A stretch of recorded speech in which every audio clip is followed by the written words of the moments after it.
देश भर में लोकसभा चुनाव चल रहे हैं। वहीं तीसरे चरण में इंदौर सहित आसपास की लोकसभा सीटों पर मतदान होना है। लेकिन इंदौर में किस तरह से चुनाव प्रचार करना है, उसको लेकर बीजेपी ने अपनी रणनीति साफ कर दी है।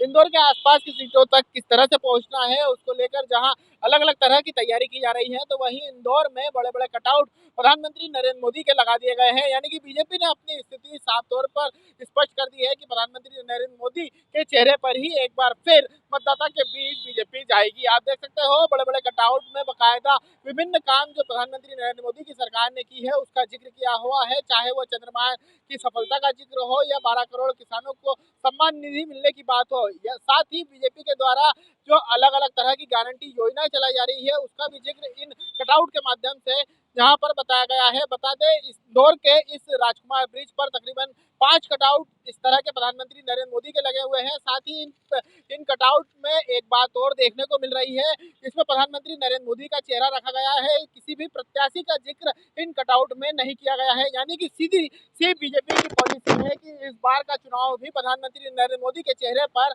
बीजेपी लड़ने के मूड में है। साथ ही पूरे देश में प्रधानमंत्री नरेंद्र मोदी लगातार जिस तरह से प्रचार कर रहे हैं उसका अनुमान लगाया जा रहा है कि बीजेपी जो लगातार जो काम कर रही है वो मात्र प्रधानमंत्री नरेंद्र मोदी को आगे रखकर पूरा लोकसभा चुनाव लड़ने के मूड में है। इंदौर से टीवी 9 भारतवर्ष के लिए संदीप मिश्रा।